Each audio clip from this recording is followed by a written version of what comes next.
Hello, this is again Phoenix. I'm going to be doing the way chapter 3 to 5. First two chapters are kind of there. I'm going to read 3 to 5. I don't know how long they take, probably around the same, if not longer. Each one is going to be at least around an hour long.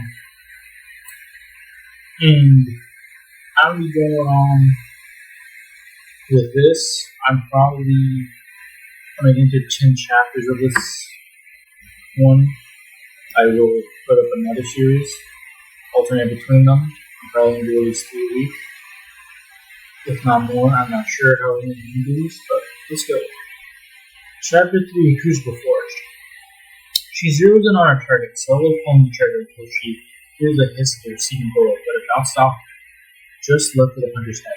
The woman cursed herself and dug spot cover, nearly avoiding the bullet and aimed at her. She can tell how the hell did you miss that shot? She can hear most of what's left of her fighting laughing across the conflict. She can't help but frown. Yeah, we will start that. Chink. Chick couldn't hit a centurion even if he was sitting right in front of her. What about you, Liz? What do you think? The crack and Zarek's feet fence, Shaggy voice floating across the stadium. Zarek has been eliminated 3 mains. Jinx scoffs and roll drive, taking over the edge to see if she can move. One pings off the beam directly in front of her, causing her to flinch back. First thing she does find cover, looking for a way to escape. Jinx, maybe the critical is for crack. Jewel 13 has been eliminated. 2 remain. Shit. Jinx spawns Wiz flying across the gap behind the hunter and that hinder. Usually held ready. As he flies, he tosses the grenade, sticking it for her body, flaunting with a smile on her face as they explode. Their ghosts appearing where they've been a moment before the place. Xerix has been eliminated. 5 remain. Fight on. Alright, but that's 2 versus 5, Jinx. I think we can handle that, yeah? This slides over and lands in front of her, holding out a candy bar for her to take. Hungry? She watches in amusement as he tears into his own, scarfing down and lost in sight. Don't listen to the guys. They don't know anything. They don't mean anything by it. He brought you here to learn. It's okay. You're student of this, okay? When I first started, well, there's a reason why I'm here in the Crucible. He lets out a forced laugh, and she can hear the pain behind it. Anyway, this dude wiggles his eyebrows at her. He clasps his hands together, and a candy wrapper disappearing in the puff's mouth. Let's get to it, yeah? Stick together and we'll shoot the same target. Classic strategy works every time, unless you have an idea you'd like to try. The offer is genuine, but she shakes her head, refusing to set the pressure. He shrugs. On go then. She can't help but be amazed by the blinding smile he throws her way. 3, 2. Liz leans forward, hand cannon ready. 1.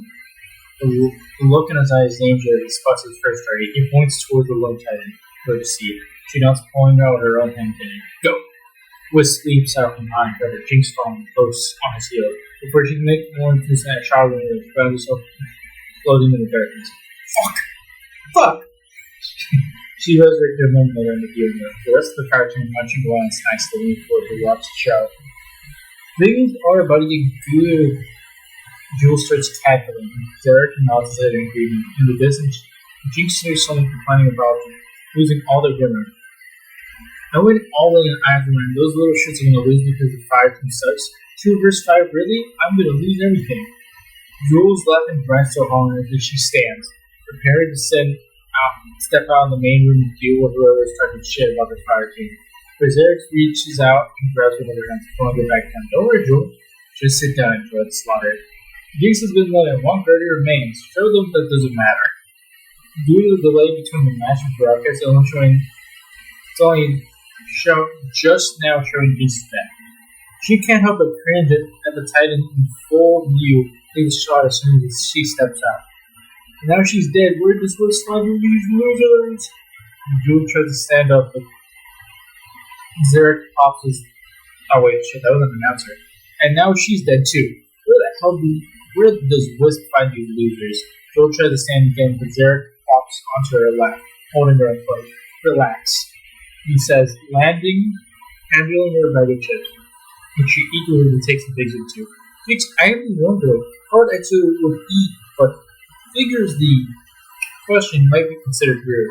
Thankfully, Derek has no inner voice to quiet his new thoughts, so he happily blurts the question out. How the fuck do you makes you eat, Drew? She looks at him and raises a chip from the mechanic out, slowly pulls the chip and crunches out. Each movement in the draw is so precise and emphasizes what he's doing like that. Kick it, six scoffs. Reaches over to take the chip and copyright like just and like that. But ignoring the is also good too. Back in the stadium, I'm also laughing at that one. I forgot that was him. Whip's mind is moving at a mile a minute as he debates multiple plans of attack to wipe out the enemy fire team. However, he's still slightly distracted by the Shaq's blatant favoritism. He chuckles and dodges out of the way of the trip line, throwing at his hanging bar. Ducking and dodging as he moves and get a shot car all along. There's no one to run this. This is the end of your streak. He hears a few of his opponents laughing and joking with each other as he narrows his eyes, wondering if it's time to humble another overzealous fire king. With a shrug, he pulls out a hand cannon. It's a fusion grenade. As he dives out of cover, he launches the grenade at the Titan, hiding in the back, sticking out to the woman's face, just intent to explode, eliminating her.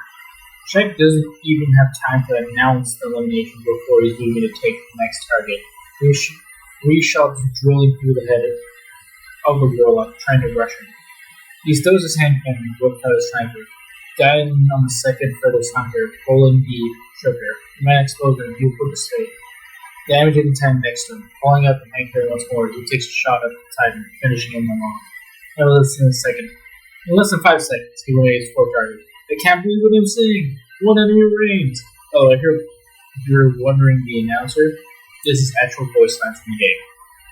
Maybe big tweaks, so do with that what you want.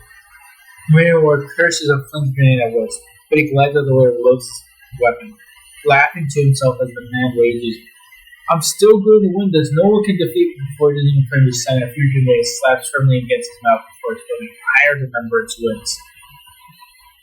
Before we can teleport back to the viewer, Wisp does what Eddie Gar with the Salvador dance over the man's body for all the last city to see. Trials of Wisps. So tell us, Wisp. The feed sways from highlights to fight Wisp and the open reporter.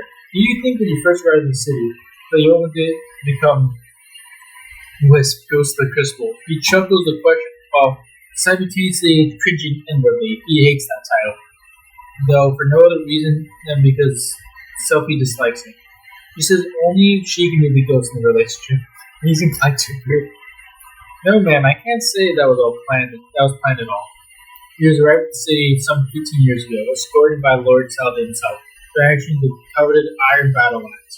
I've been given only to members of the Ironwood and Wolves. I don't remember the Wolves' actual destiny. That might just be a phantom here. Everything, including the Vanguard, had wanted to everyone, including the Vanguard, had wanted to speak with him. But at the time, he needed somewhere he can go up so he had let out his anger and anguish. I didn't know what I'd be doing when I got to Alaska, but I think the crystal was certainly good for me. Good indeed. The feed cuts to an old clip of Wisp flying through the air with his axe held at the ready. The man said he was doing it wasn't in the spirit of the crucible, but Shax himself came forward and defended him. Saying God should always accept and respect him. Wisp was more than I expected of them all. For his first 10 matches, he used nothing but his axe, cutting down guardians of all orders as he flew through the arenas. Nothing but a wisp of air floating behind him, seen before he disappeared once more and to find his next turn. It's actually how he got his name, Wisp, Ghost of the Crucible. Would come later with a collection of guardians that complained he was nothing but a ghost.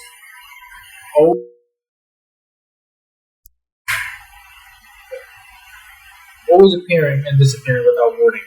This submitted each and every fire team we have in the farm.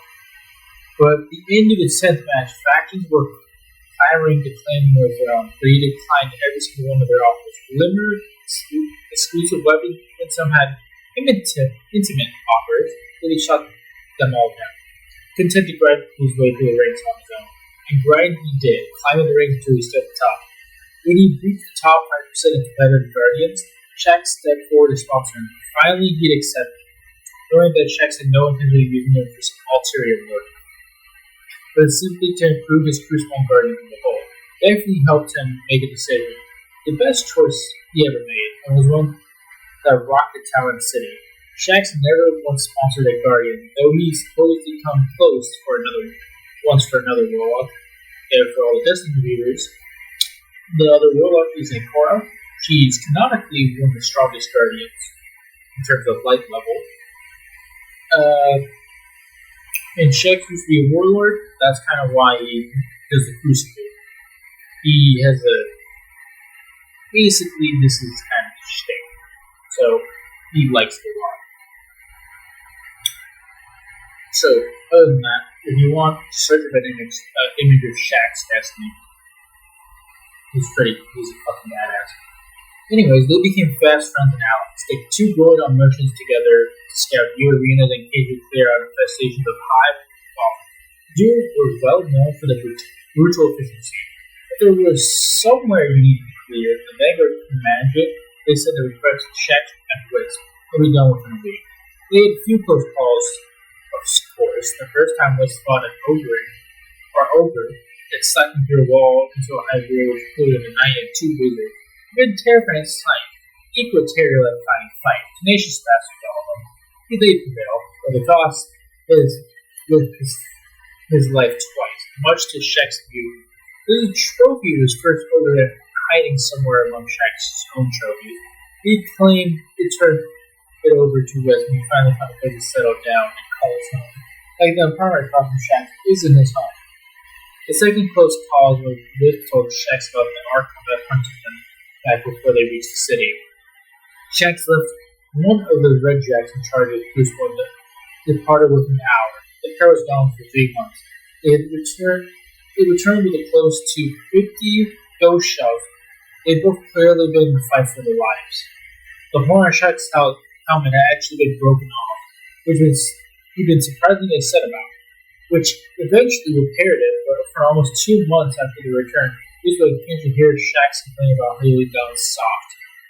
Engineers was surprised with how important Shax was once a warlord. Yeah, that's coming up again.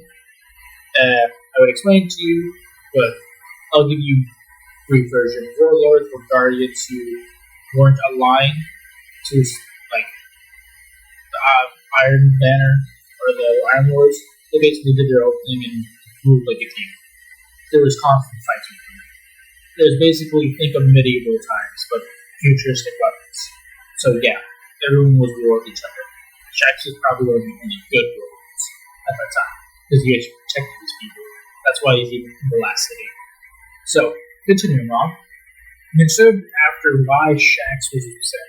How could he protect his people if he couldn't even protect himself? It was a personal failure that he worked hard to rectify, going so far as to join Wes in the Crucible as his partner in the following year's duo challenge. It's later been dubbed the Year of Slaughter in honor of the unbroken streak in the Crucible. So it would be quite a few people to ask, why do you continue to change your fire? He leaned back and see crossing his arms over his chest. I came to the city after experiencing reporting these for excited to possibly finally learn the truth of Wes' origin. I can't go into detail. Her disappointment is clear, but she's nothing if not a professional. She does not press the issue. But I can say I went on a mission with the Army, and I was there for the past. The crowd gasped. Many muttered among themselves. As repayment for my assistance, I was inducted to the Iron Lords, becoming its final member. Wisp's hand appeared in the Iron Battle Axe. In Wisp's hands appears the Iron Battle Axe, which he holds out for the reporter to take. She grunts and lets it go and catches the foot, dragging it with her. The crowd laughs softly as she cracks. Sorry, Wisp says, sheepishly, throwing the back of his head and leaves for to the axe. This axe, he yields it up for Kevin Crupsey, was a gift to me by Lord Talon himself. But there was a stipulation. If I took it, I had to accept I could die on the mission. And you still took it knowing you might die. Why? Wisp shrugged and axe disappeared, so peering next to him, over his shoulder. What we thought was dangerous to the last city, not just the civilians but the Guardians too. I can't say. I'm sorry, but understand this. Could have wiped us all out.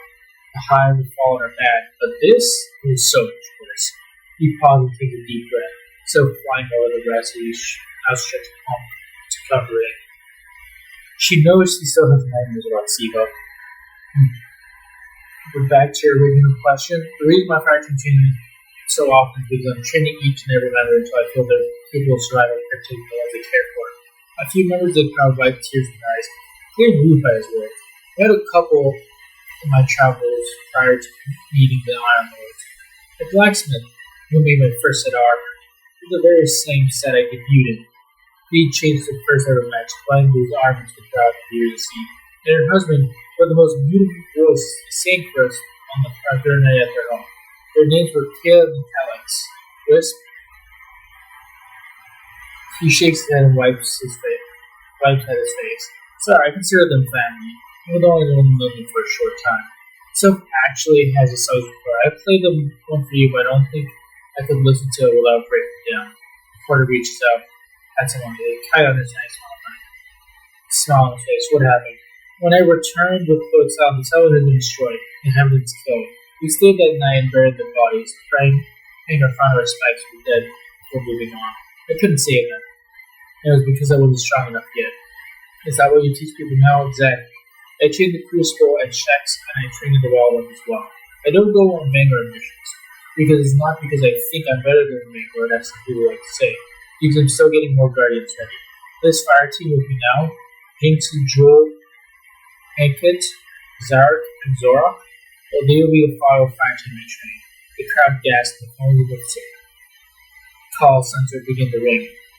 After the season, I will be sitting down for the Crucible. With Shaq's blessing, they will officially be joining the Vanguard on the banners in the eye of the numbers. Chaos erupts, both leaving the studio across the last city. That's not. You can't finish a sentence leading over the snatched tablet of Shaq's. There's no way. Ha! Would I lie to you? This confused Shaq's smirk about him his awful cover. He absolutely lied to him. He has lied to him for his own entertainment more times than he cares to count. You know the answer to that question, Shax. The man chuckles walks away, the clean of the guns while Chris continues to watch the play. A warlock absolutely mercilessly chewing through the competition. Not once does she use the ability of and to fly, much like him when he first started. Wisp pokes his head around the corner, peeking to the Vanguard speed. Ekro looks back at him, lifting the edge on him. Shax? The helmet of man pokes out his head, tilting it at Ekro. What have you been telling Wisp? He cackles disappears around the corner. Wisp can hear the receding footsteps of the mask between. The truth! Wisp? His chopsticks stop just before the food reaches his lip, and he looks at the cheeks, raising an eye. Are you sure I'm ready? He takes a bite of his ramen, recommending none other than Cade. 6. The Hunter Vanguard. In fact, he spots the master sitting down the bar, ordering himself a drink and a bowl of spicy ramen. Cade waves at him, spots his friend, and blinks before turning around to speak with the bartender. I would be taking you with us if I didn't feel you were ready. Jinx sighs and looks down at her hand, writing them as her anxiety spikes. It's just, he sits on his chopstick to watch her, giving her his full attention. Last time I went out, someone died. If that should have found Jinx, she was trapped in the fall cage, clutching her dead best friend. She'd have been Archon's next victim, and when he had he and Shax not shown up when they did, he had her ghost clenching his fists, taunting her as he squeezed tight her. Knock, cracks, cascade out over the ghost's shell. Bruce had never been taking shots so fast in his life. He managed to set her free, with escorting her out of fallen base before returning around and rushing back in. Came back in time to see Shax get launched across the final horn is only breaking off as he slapped into the wall. When she stacked his face, using the helmet, we can feel the rage emanating off him. Needless to say, the Archon suffered a worse fate than death before Shax was rebelled him. On the way back to the city, the fallen steered clear of them, restored their fight traveling faster than they thought possible. A brave captain tried to challenge him, but Shax proved him, so he grabbed it by his neck and slammed to the ground when he got too close. There was also a walker that tried to vaporize him, reminding Wisdom as early as death, but Shax popped a dome and flipped it off, while Twist shot at it with a sniper. He won't bother after that. mentioned, Shags mentioned they've been dubbed Fallen Bay. Apparently, that's what the captain was calling them before ending his life. He had no idea Shag spoke the language. I was bored, so I learned. That's all he said and whispered it up, and honestly, for a point. He recently considered taking up as well. I warned him against learning the high language, though. Supposedly, it drives him insane. Pretty sure she's just messing with him, but he's not 100% certain. I quote, is correct. I won't do this anymore. High language has power. That's all you need to know. Learning it could quite literally corrupt you. So, don't learn it. The only guardian who, one of the only few, there's a very few guardians who have learned it. It's basically a gateway. If you're up with Warhammer, it's basically like being a psyker. If you learn high language, you have a chance to get it corrupt. Many who do, I believe it more, are become corrupt because they have made a connection with God, for instance. Whatever, I'm continuing on this. Jinx, she continues and looks down. He reaches out ahead, resting on top of her. Jinx looked at me. It takes a few minutes, but she finally forces her gate, beating his own with teary eyes. What happened to you in front of these eyes? You can have known there was an argument out there, but no. You cut her off, knowing quite well what blaming yourself does to someone. No, just don't do that to yourself, Jinx. She nodded and pulled her hand back, falling on her lap after wiping her tears. I think you're ready. Even if you aren't, we'll be here while we let us for you, okay? Okay. She gives a hesitant smile, being at her. He rests his food. He returns to his food, content to let her work through her thoughts until she's ready to talk. He's halfway through for his second bowl before he speaks again. The doer child. He keeps eating, but looks at her as he does so. Nick communicated his listening. I didn't get to watch it, but I heard about it. How was it fair that you and Shaq's fight other duos? Was Holly's food for joy? It wasn't 2 versus 2, James. She tilted her confusion and forward. It was 2 versus 12. What? Shaq's needed practice, so we concocted increasingly stupid appeal until we set it on the duo challenge. This reaches into his robe and pulls out his personal tablet from Shaq's. Sort through the files until he finds many private videos. These were recorded for only high-profile citizens. We used it to make glamour for Vanguard and Crucible as well as for training. I told them we could make it a public event for us, but our backers said they wanted it to be exclusive to one on all of them. Sorry, I had to cut out there. Shit, where is this?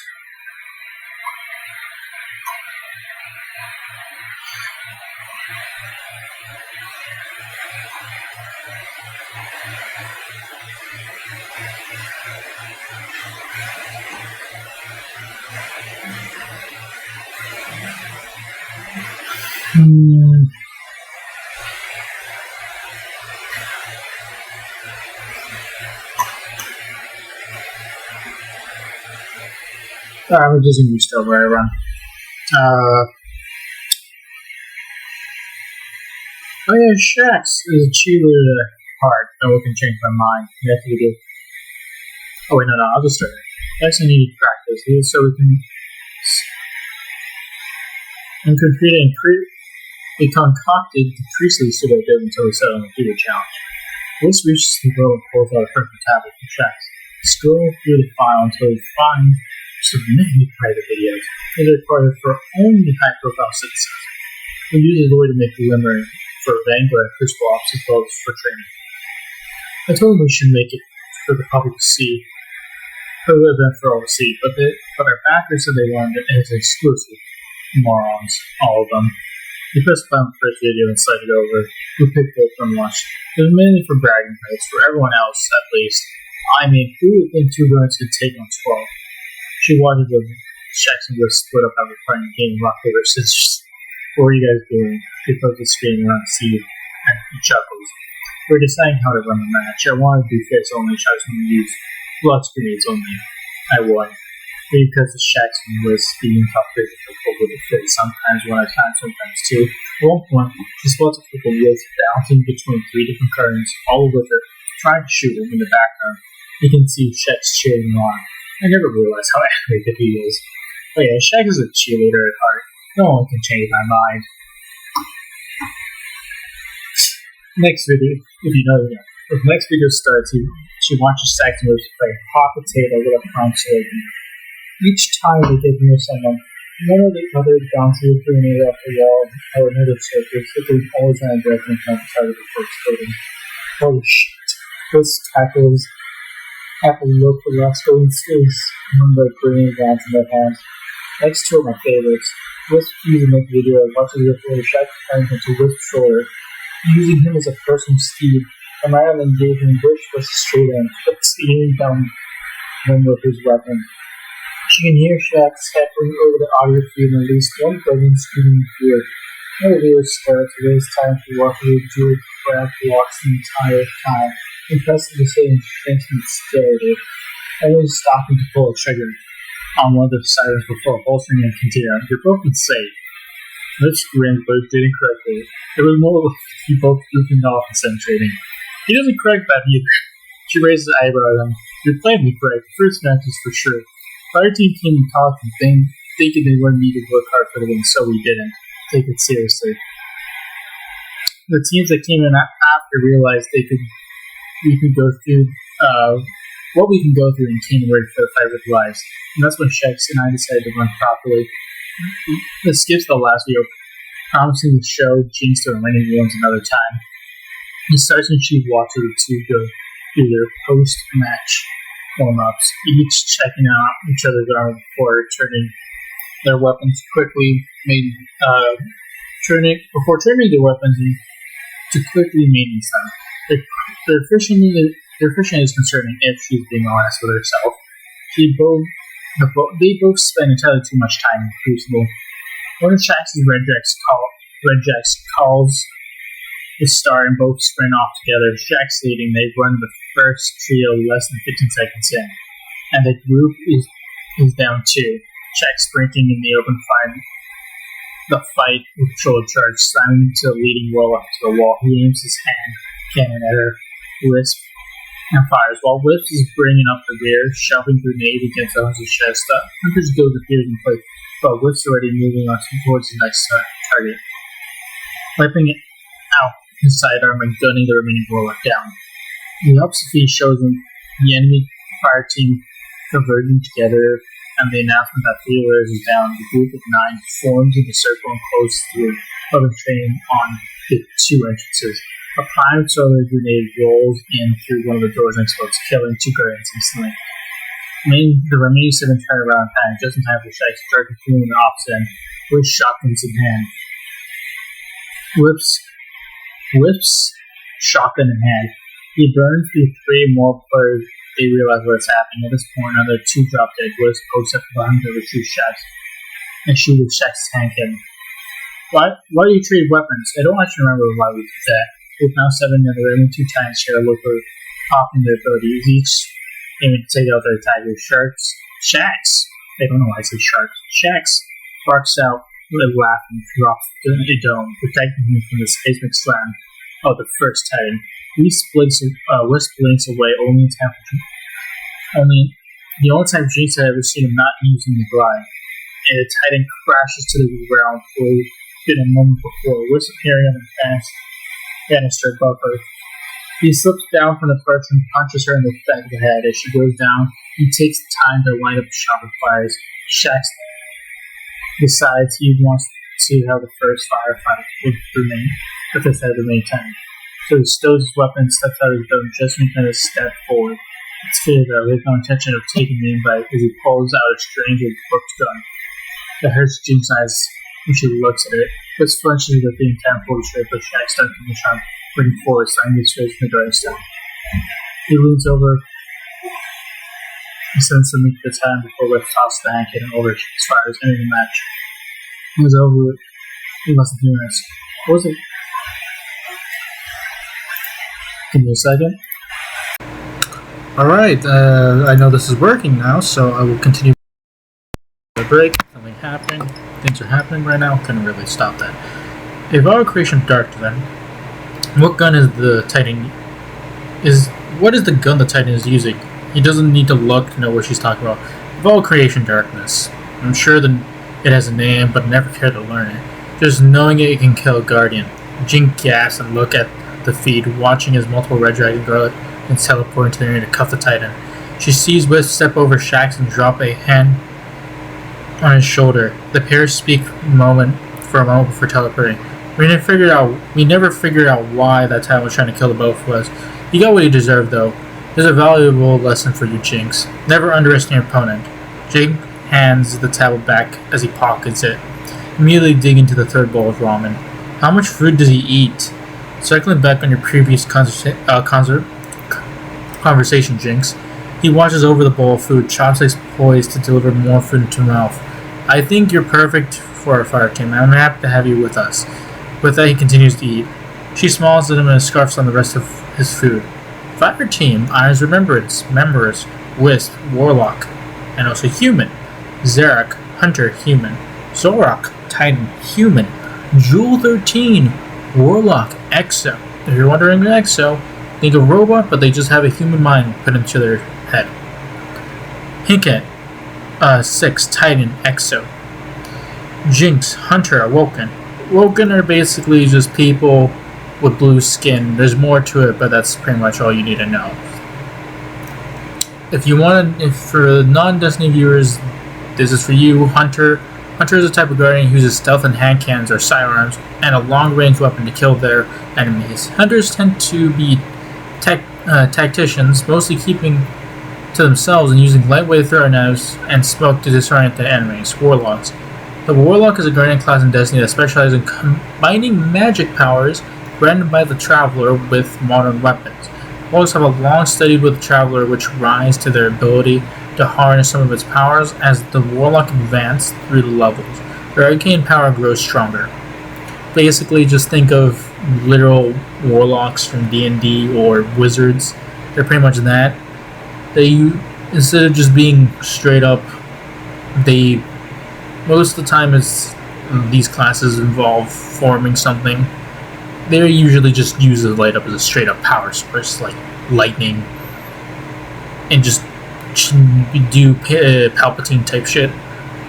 So that's literally Warlocks. Hunters, they just pretty much do anything that's involved hitting them fucking hard and dipping, or providing debuff with tether.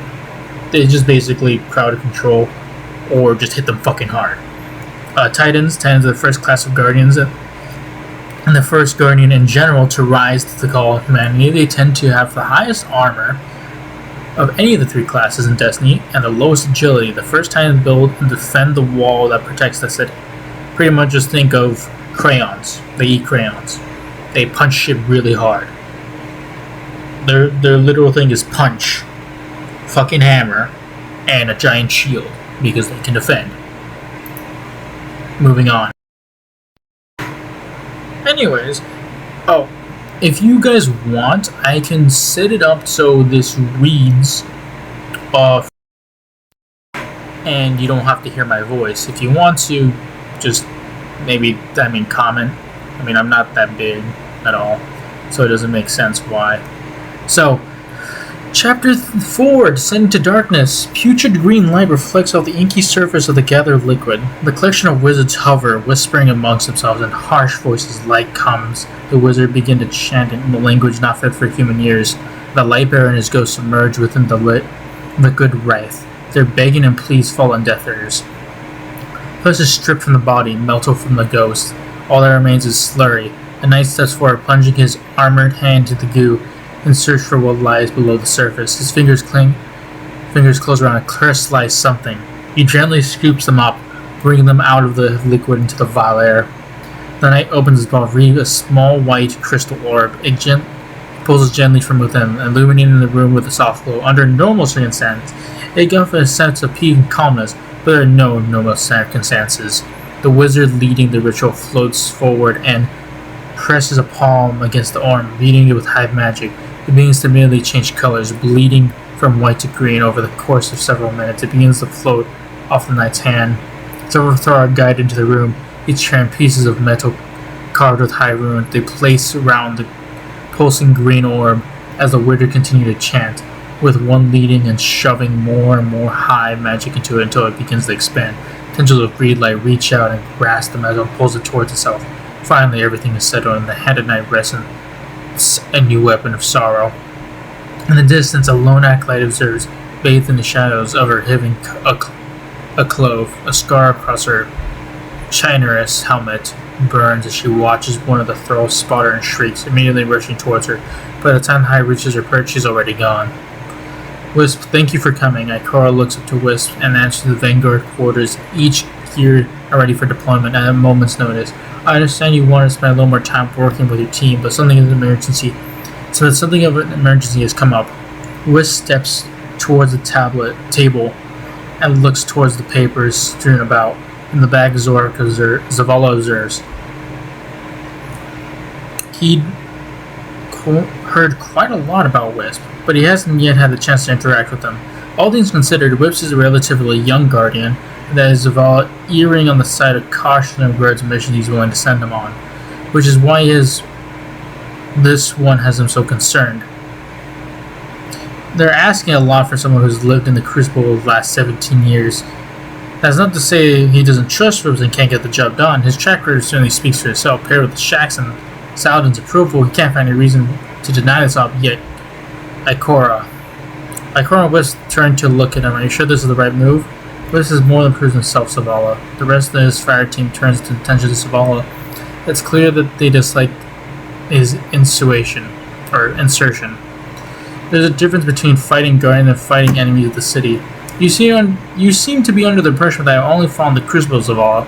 Wisp steps away from the table and walks closer to Zavala, leaning over the desk. I fought High Fallen. I've killed Okers and Archons. I spent the last 17 years training Guardians to be the best they can be. I think it's safe to say my work speaks for itself. Zavala goes Tarsh, pings to let him know he received an encoded transmission. Looks down at his computer as Tarsh displays the contents. Nobody knew what Wisp had done with the Ion Lords, but the video he's seeing right now is real. He needs to speak with Saladin now. The situation shouldn't have gone so far out of control. Actually, Wisp turns to Ikora and raises her. That's why I called you today. 2 of your former fire team members have been gone missing.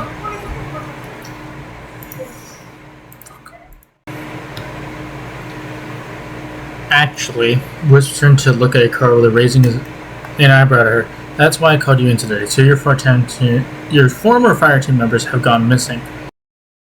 Tablet connects it to the table.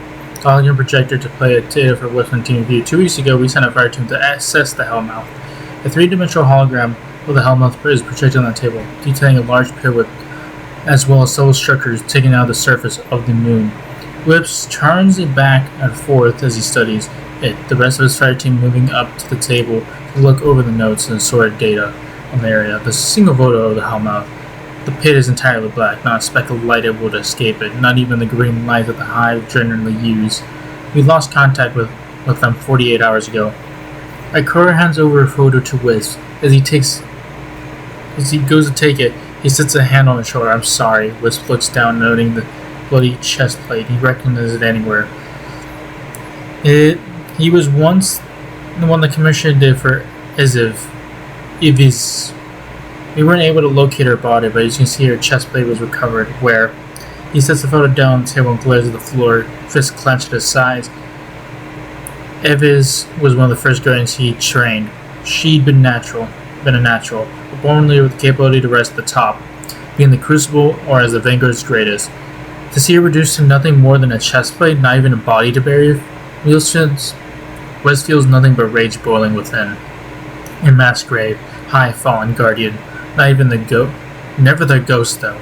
They found a large pool of black liquid. She displays the video of black bubbling liquid for the entire room to see. It's not black though, there's a depth to it. It's almost as if it'd suck you in if you touched it. Not even the light of the sun reflects off it.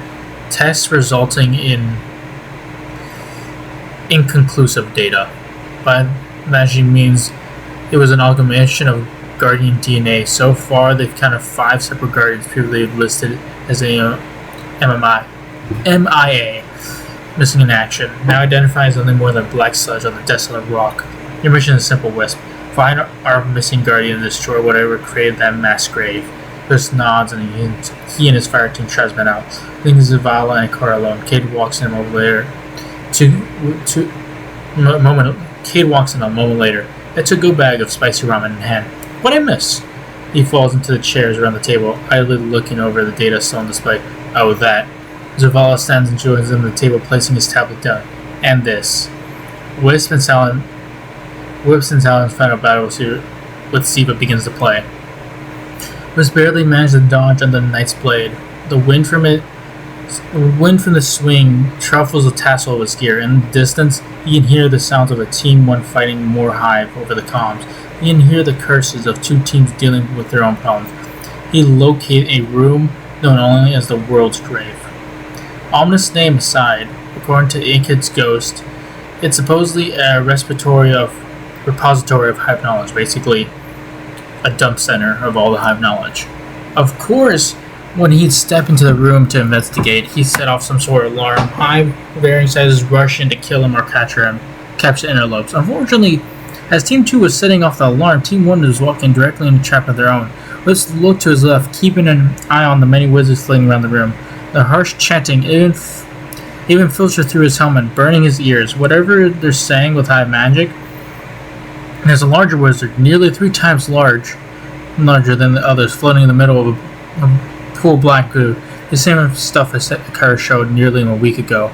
The chanting reaches its basically climax, and the liquid bubbles what looks to be clothes of metal floating to the top before disintegrating. He doesn't recognize who they belong to, but he knows they lost another guardian to the darkness. Another knight steps forward and shoves its hand to the goo, digging around for something. Before Wisp can see what, though, the knight he'd been fighting punches him in the head, knocking him back against the wall filled with cages.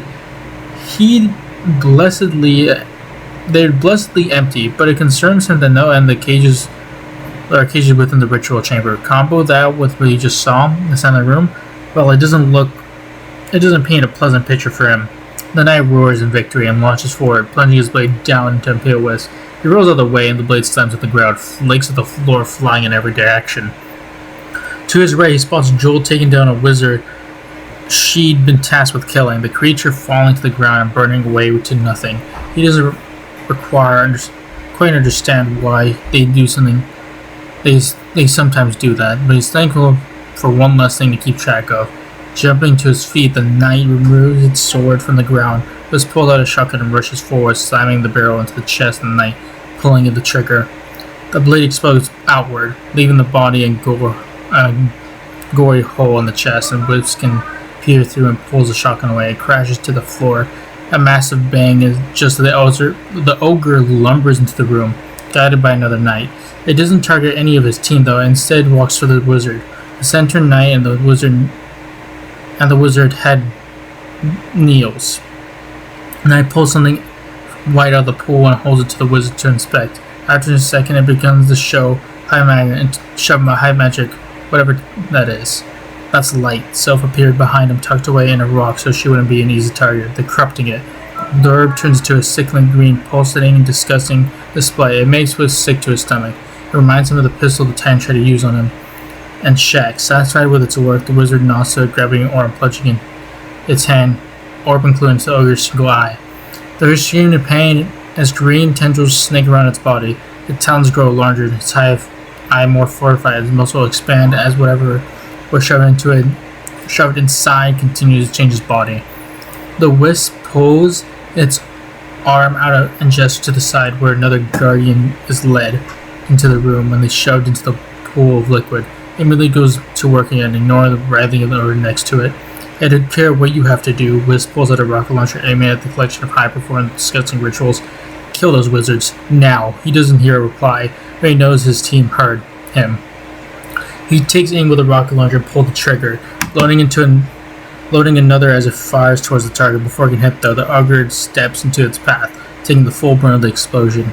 As the dust and smoke settles, the ogre stands to its full height, unarmed, but clearly more warped than before. Small green objects are located throughout its entire body, glinting under the light, and Wisp could swear each one is watching. The ogre roars and its ears immediately begin to bleed. Everything is much. It suddenly feels much heavier, and his connection to the light feels incredibly weak. Whis is inning. He watches Order as the light around Sylvie fades until she's barely able to keep herself afloat. He scoops her up and tucks her into his robe, as safe as she can be within the confines of his own armor. He tries to pull the light into his hand and create a grenade, but he receives is a trickle, hardly anything useful. Looks around and sees Jinx and Sora are struggling to use the light. His gaze turned to murder as he realized the Hive was doing. Thankfully, his ability to pull on stored weapons doesn't appear to be impaired in the slightest. He launches another shot at the ogre just as the rest of the team sets back to work. He trained them in many ways during their time in the Crucible.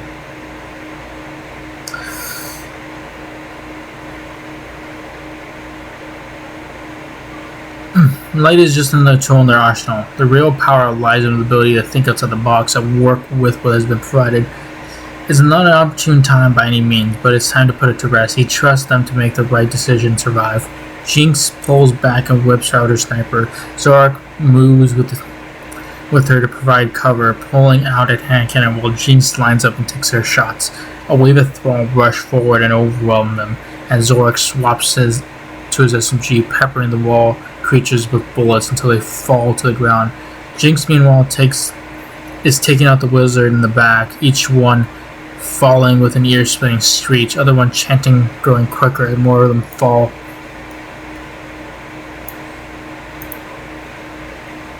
Then the center one glares at them, yells something at the ogre, but is too busy trying to crush Wish. It roars again, and Wish stumbles, catching an open-hand strike to the chest and sends him crashing to the wall once more. Right next to the dead knight he killed before. Looking at the ogre, he can't see any signs of damage from his weapon. Sorry. I'm a little bit hungry, so touch on eat. His gaze falls to the abandoned blade next to him. He smirks. It's worth the shot, Jinx. Cover me.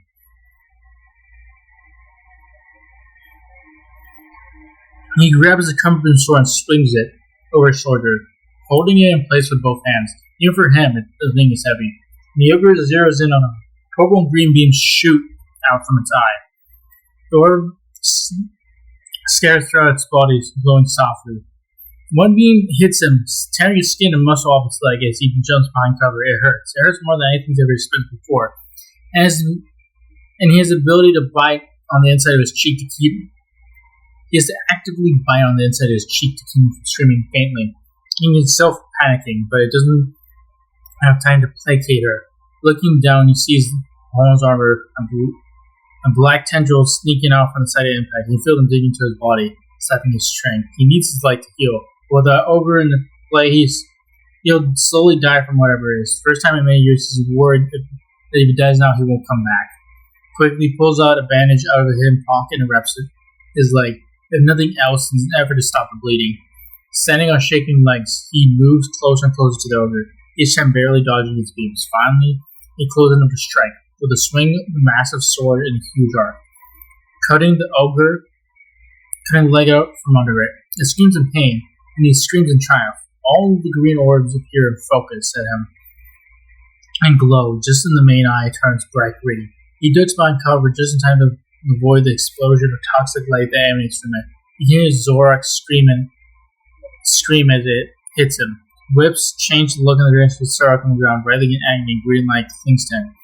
Light veins spreading across his exposed skin. Ogre begins to crawl towards it, completely ignoring West. It's drooling, leaving large pools of liquid in its wake. Whatever its plans to do, Wisp won't let it. Whatever it plans to do, Wisp won't let it. God, I fucking hate my speed machine. Sorry. And he runs from behind cover, stumbling through the pain over the death roll before burying a blade into the back of the ogre. Severing what he assumes its spine, it shrieks and spins around. Claw hand running from the left leg up to across his chest, leaving 3 burning cuts. Now Wisp screaming, his voice joining the cacophony of voices. Jinx is saying something, but he can't tell what it is. But he can see the concern and panic clear on her face. If she doesn't end this soon, she's gonna do something stupid. If he doesn't end this soon, she's gonna do something stupid. Now too weak to lift the blade, Wisp falls forward, Glue leaking from his wounds, soaking the ground around him. He grabbed a piece of the ogre's creaturous body. Pretty much bony body. It looks like bone. I'm just gonna go with that.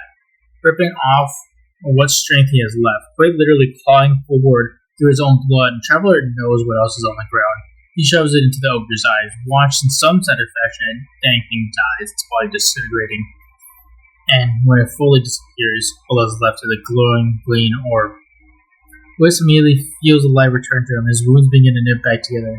He lays there, desperate to catch his breath, as a large wizard floats above him, grabbing him by the arm, dragging him towards the black pool, where there was other green orbs now sit. They lost another guardian during this fight.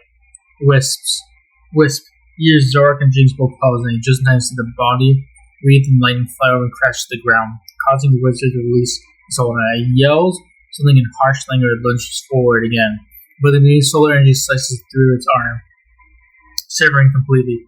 It screams of pain and jumps out of the way. Two more shots fly through the air where it had been a moment before. Looking around, he realizes its companions are dead and quickly retreats, leaving them alone in the ritual chamber. Turned battlefield. Wisp groans as he rolls onto his back, staring at the weapon and green lit ceiling. That was fucking awful. He's pretty sure Jinx lets out a wet laugh, but not certain, because he's soon buried under two bodies wrapping him in a hug. For a moment, he panic sets in, thinking he'd been attacked by it again, but it settles quickly once he realizes who's on top of it. Sylph worms her way out from under the pile, flying near the ground in case something else returns to the room. She moves down to the leg and inspects it, her frame spinning back and forth in a cone of light that shoots from her eye. She clicks once, twice, 3 times before turning and nudging him with her tiny body. I'm glad you're okay. Wisp snorts. Like I let something like that kill me. He jokes, earning a slap from Jinx it and a glare from Zorak. He shifts, dodging two bodies still on top of him. I'm taking water. Up, damage control. Comfort comes later. They reluctantly stand, Jinx and Zorak reaching out, offer a hand to him to take, which he graciously does. He stands on wobbly legs, looking down. His arms are torn to shreds, leaving most of his upper body exposed. Jinx gasping to see his now healed wounds, reaching for and leaning closer to inspect them. The one from his leg up chest is now healed over, but each line is a pitch black. Small tendrils reaching out from each jagged scar. Can't feel anything where the skin is screwed over. He notices the warmth of Jinx's hands on his chest, but it's cut off where his wounds lay. Zorak kneels down to inspect his leg, poking and prodding the blackened skin, much like the one on his chest. There's no feeling in the air. It's a complete cold spot. He needs to be able to protect spots now if he can't feel them. Zorak stands, Wisp finally takes a chance to look him over, noting the Lightenberg-like scars crossing on his arms and face. We got fucked up, didn't we? Wisp laughs the combined glares. Jinx's same thing appears to be completely unharmed. At least one of them would be making it out of here without new scars. God, I hate myself sometimes. When coming in, all three flinch from the restored calm, each falling into defensive positions. They point their weapons in different locations, which chokes at their jumpiness, understandable, especially now, but it's still funny. Sylph tells him he is a very wrapped and dark sense of humor. A very warped and dark sense of humor. He is inclined to agree, but with the assessment at this point, Team 1 here, he used a collective sigh of relief. Sorry for the delay, we're caught up in something. Wisp steps towards the black pool and kneels down to his pleasure. Proper debrief when we return to the tower, but on the lookout for any high with green orbs, embedded with their bodies. They found a way to suppress our light. He dips his finger into it's freezing cold. Do not engage unless there are no other options. Run, hide, only as last resort will you fight. Understood, Wisp. We'll keep an eye out. He nods to himself and he tilts his head back and forth, stunning the liquid clinging to his finger. His chest and leg begin to burn the longer it's connected to him. You can see the inky black veins expanding from his finger further down towards his hand. He wipes off Wiped it off in the veins and vanished. Warmth returned to his finger. Now the liquid is gone. Self materialized a vial for him, and he scoops it up for study later. Team 2, keep an eye out for the large wizard, roughly 3 times the normal size. It's missing its right arm. Report back if you see anything. Liv stands and Jinx and Zorak helps. Even with light restored, they feel exhausted. Let's regroup and get out of here. There's information I need to pass on to the Vanguard before we continue our mission. Understood. We'll meet in the first chamber. Team 2 out. Before they leave, Whisk scoops up both orbs in jars provided by Sylvia. Unlike the goo, he won't be touching those with his bare hands. What a fucking mess. The trip back is relatively uneventful. There's few scattered thrall, and even an acolyte that try to harass them, but they burn through their ranks so fast that those that survive run away in fear. It's better than they deserve, especially considering the circumstances. They don't have the energy to pursue. It's better to report back to the Vanguard and hopefully get some help to take down the nest. Whisk isn't above for help. He's willing to admit he and his team won't be enough. Pride and egos have no place on the battlefield. When we get back to the tower, the first thing I'm doing is taking a shower, Jinx says, keeping up with the conversation to fight back the impressive silence. I think Zorak can need to swim by the medical and get full evaluation. Whisk interjects and catches Jinx watching him worriedly from his peripheral vision. It's standard procedure, Jinx. There's no need to worry. We're perfectly fine. Whisk trips and falls flat on his face, cursing his luck. He tries to get back, and he finds he doesn't have energy to move. Okay, I might not actually be fine, he mumbles into the dirt. At that moment, the Team 2 walks in, rush forward to support him while Zorak and Jinx give him a quick explanation. Vanguard, this is Iron's Remembrance. Please come in. What are you? This is Vanguard dispatching speech. Please proceed. A medical extract for Zorak and Whisk. They have both been heavily damaged by their encounter and look to be dead on their feet. The expression causes Whisk to flinch, reminding him they might not die. Thought he might die not even an hour ago. It's not missed by everyone. Understood. Extract inbound. ETA 15 minutes. With that out of the way, he scoops up Whisk and Joel and grabs Zorak. Zorak merely complains, but he's perfectly fine. Whisk can find the energy to fight back, proving that to everyone he's pretending to be fine for their own sakes. You're an idiot. You're an idiot, Wisps. God, it for me. You're an idiot. You're an idiot, Wisp. At least Zorak is partially convincing. He grunts in agreement and allows himself to drift out of consciousness while the rest of the fire team waits for the extract. Jinx hovers just out of sight, but we're only increasing the longer Wisp is under. Some 10 minutes later, they spot the extract approaching the distance. They make towards the entrance, preparing for pickup. As the group steps past one of the shattered alcoves, a knight rushes in and tackles Hikit, knocking Whisk out of his arms. Whisk wakes up immediately, tries to push himself onto his feet, but not given the time, his knight grabs him and leaps over the edge, plunging them both into the darkness below. As the pair falls into the inky depths of the Hellmouth, Whisk hears Jinx screaming his name. The two hit the ground 2 minutes later, then crush and die instantly. Whisk arrives a moment later and thinks to himself, what the fuck? Whisk whispers as he drags himself to his feet, looking straight up. He can't see a light above him. In fact, he's surrounded by complete darkness. The only area around them illuminated because of Sylph. He gets the dig next time it snows. Was it really necessary? He demands to move him away. Sylph, where are we? Where are we? We appear to be in the lower level of the Hellmouth.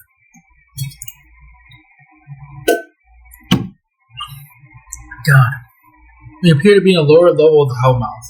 Not the lowest, but close. Based on what we can see, this appears to be a prison of sorts. A prison for who, though? Whisk looks around as his eyes adjust. He can barely make out outcomes sticking out from the wall of the ring that can be climbed out of. The question then is what's kept in here? His eyes land peeking at him from behind the rock. Three guys stare at him directly. He pulls a hand and trains out acolyte steps to the ring around them. Hands held up by its head. No harm, it points to itself with one hand. Like keeping where it can see escape, points to him, then back to itself, help. He studied it, takes its guard across his helmet. We hide, they come. They grounds up, looking off into the distance. So falls and spots Sarah something approaching, linking to her like being a little beacon for anything nearby. Wisp, something is coming. He risks a look over his shoulder and spots rapid approaching of things. We can't tell what they are, but there are a lot of them. Looking back at the Acolyte, he makes a decision, holds his hand cannon, try anything, I kill you. The Acolyte nods once and drops its arms to its side before turning around. Come, hide, light. Soph looks at him and nods. She plunges herself into darkness. His eyes taking a moment to adjust before the Spartan Acolyte, waiting for him nearby. Come. He reluctantly follows, uncomfortably aware of the things stopping him. As much as I want to continue, I'm going to stop here because I'm going to stop at chapter 4. Sorry for not going all the way to it. I'm going to be using an AI for that from now on, purely because it's probably going to get more things done. It's going to be a lot faster. Let's put it like that. Some stories I might do myself, but that's very rare. I'm going to switch over to AI. These first two are just because I'm going to get a feel for it. So have fun. I'm going to make this and enjoy.